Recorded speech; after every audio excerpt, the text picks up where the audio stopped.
Welcome to Pakistani real reaction. तो कैसे हैं आप सब? उम्मीद है आप सब बढ़िया होंगे और मजे में होंगे। मेरा नाम है मुदस्सिर। मैं मुबशर। गाइस एकदम से बहुत बड़ी खबर आ गई है। ये मतलब अभी तक किसी को पता ही नहीं था कि इंडियन नेवी इस तरह भी कदम लेगी, इंडिया ऐसा भी कदम लेगा। स्टेल्थ कैपेबिलिटीज वाला इंडिया ने कोई डिस्ट्रॉयर युद्ध पोत जो होता है उसको शामिल कर दिया एकदम से। और कहा जा रहा है, जिस भाई ने हमें ये वीडियो सेंड किया उन्होंने हमें बताया कि ये अब तक का सबसे खतरनाक तरीन अपनी कैटेगरी का ये डिस्ट्रॉयर है, फ्रिगेट है, युद्ध पोत है। हाँ बिल्कुल। तो देखते हैं बिना किसी देरी के कैसे। और एकदम भाई ने कोई एकदम से खबर भी पहले इसकी नहीं आई थी। इंडियन नेवी और मतलब इंडिया बिना कुछ किए मतलब इंडिया ने शामिल कर दिया। तरह ही होता है सरप्राइज। सरप्राइज दे दिया पूरी दुनिया को। काउंटडाउन करते हैं, स्टार्ट। नमस्कार दोस्तों, स्वागत है आपका हिंदी नॉलेज शो में। तो दोस्तों क्या आपको पता है कि पिछले 48 घंटों में भारतीय नौसेना ने बहुत ही चुपचाप तरीके से एक शक्तिशाली युद्धपोत को पानी में उतार दिया है। और हैरानी इस बात पर इसलिए हो रही है कि आज तक भारत ने इस कैटेगरी के जितने भी युद्धपोत बनाए हैं ये आज तक का सबसे शक्तिशाली युद्धपोत है। ये टेक्नोलॉजी के मामले में सबसे ज्यादा एडवांस है क्योंकि ये स्टेल्थ है। इतना ही इसे बनाने में बहुत खर्चा हुआ है। करीबन 50,000 करोड़ रुपए हमने इसे बनाने में लगा दिए। लेकिन इतने मेगा प्रोजेक्ट को इतने चुपचाप तरीके से क्यों लॉन्च कर दिया गया ये तो मैं आपको बताऊंगा ही। साथ ही इस युद्धपोत के बारे में, इस वारशिप के बारे में सारी जानकारी दूंगा। तो बहुत ही इंटरेस्टिंग वीडियो होने वाली है। चलिए बिना टाइम वेस्ट के वीडियो को तुरंत शुरू करते हैं। तो दोस्तों सबसे पहले इस युद्धपोत के बारे में जानते हैं, इसकी खासियत के बारे में जानते हैं। तो दोस्तों इस युद्धपोत को भारत ने एक मेगा प्रोजेक्ट के अंडर बनाया है जिसका नाम है प्रोजेक्ट 17A। और इस प्रोजेक्ट 17A के तहत हमें 7 युद्धपोत बनाने थे जो फ्रिगेट कैटेगरी के होने वाले थे। फ्रिगेट और इसके लिए बजट भी बहुत तगड़ा लगाया गया था, करीबन 50,000 करोड़ रुपए का। इतना बजट दरअसल इस फ्रिगेट को बहुत ही ज्यादा शक्तिशाली बनाना था।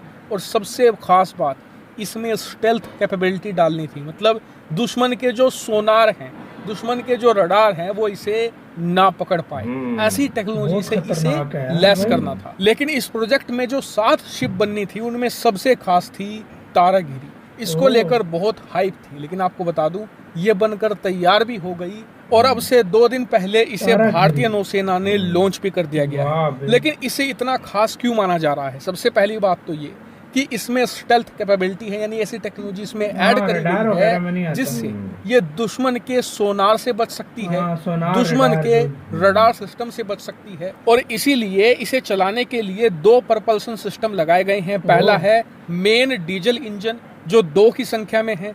दूसरा है 2 गैस टरबाइन सिस्टम जिससे कि ये कम से कम वाइब्रेशन पैदा करे और सोनार की पकड़ में ना आने पाए। इसके अलावा इसकी स्पीड भी बहुत अच्छी है, करीबन 28 नॉट की, जो बहुत ही अच्छी मानी जाती है एक फ्रिगेट के लिए। वही बात करें अटैकिंग में तो उस मामले में तो ये बहुत ही ज्यादा सॉलिड है। दरअसल इसमें जो वर्टिकल लॉन्च मिसाइल सिस्टम है वो लगाए गए हैं, साथ ही long range surface to air missile system भी लगाए गए हैं जो दुश्मन के लड़ाकू विमान को, मिसाइलों को, इसके अलावा ड्रोन को और हर तरीके के एरियल टारगेट को ध्वस्त कर सकते हैं।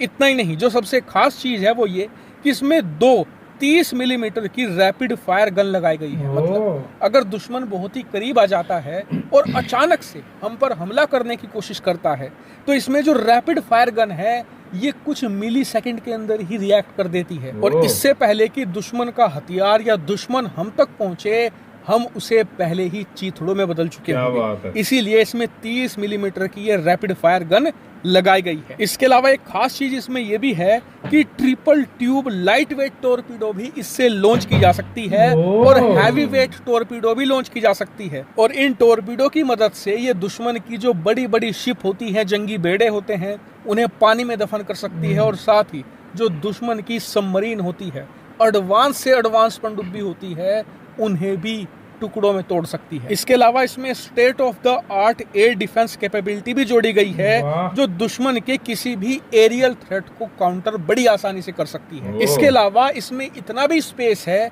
कि कम से कम आप 2 हेलीकॉप्टर इस पर लैंड करवा सकते हो या इससे उड़ा भी सकते क्या कुछ है, यानी कि ये भी इसमें खासियत है। लेकिन आपका सवाल होगा कि फ्रिगेट का मेन काम क्या होता है? तो इसका देखिए मेन काम होता है युद्ध लड़ना। युद्ध की स्थिति में दुश्मन को मुंहतोड़ जवाब देना और हमारे देश पर समुद्र के रास्ते जो भी खतरा आ रहा हो उसे पहले ही रोक देना, यानी कि एक बहुत ही क्रूशल है भारत के नेवल डिफेंस के लिए।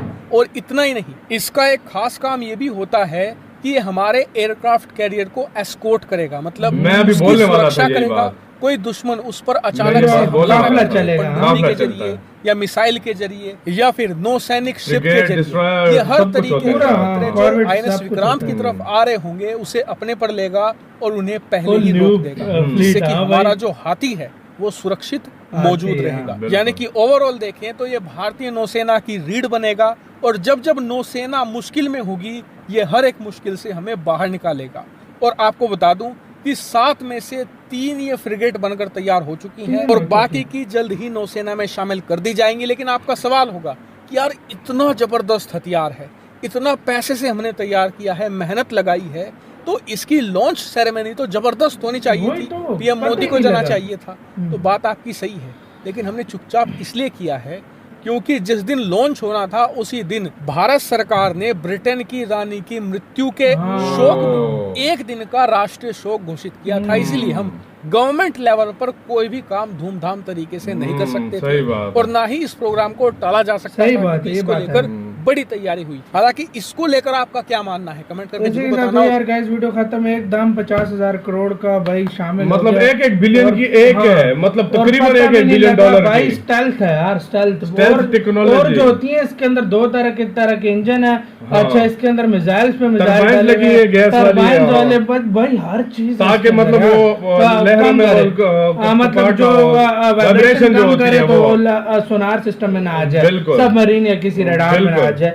यार भाई मजा आ गया यार, इतना बड़ा यार और इतना कमाल का स्टेल्थ टेक्नोलॉजी से लेस बना डाला है। सेकंड में जो है ना जवाब देती है, मतलब उसी वक्त मिसाइल फायर कर देती है, गन से फायर हो जाते हैं, 2 ऊपर 2 भाई वो लगे हेलीकॉप्टर, 2 हेलीकॉप्टर। और सच में यार मैं बात बताऊं, एयरक्राफ्ट के साथ जब ये चलेगी ना मजा आ जाएगा यार। फ्रिगेट, डिस्ट्रॉयर और भी सबमरीन्स वगैरह काफी चीजें उनके साथ होती है ताकि कुछ भी हमला हो। बताऊं, इंडिया मतलब एक बहुत ही ज्यादा तवज्जो इस टाइम नेवी पे दे रहा है, बहुत ज्यादा, क्योंकि इंडियन ओशन बहुत बड़ा है। इंडिया पर जो समंदर बहुत बड़ा है, हाँ मैं कहता हूँ सबसे बड़ा समंदर होगा, मतलब इतना बड़ा समंदर। चाइना क्यों अपनी नेवी पे सबसे ज्यादा जोर दिया, उसने सबसे ज्यादा नेवी क्यों वो स्ट्रॉन्ग कर रहा है? क्योंकि उसने उसको पता है कि सबसे ज्यादा एरिया उसका यही लग रहा है, उसका भी लग रहा है। और दूसरे नंबर पे इंडिया में वो अभी जिस तरीके से इंडिया चल रहा है ना, उसकी मजाल है सवाल घुसपैठ करके आपको सुनाई देता था कि हमारी चलो आ गया समुद्री हदूद में आ गया या इंडियन ओशन में आ गया, घुसपैठ किया। अभी कहाँ होता है, अभी करके दिखाया, अभी उसको लग पता जाएगा।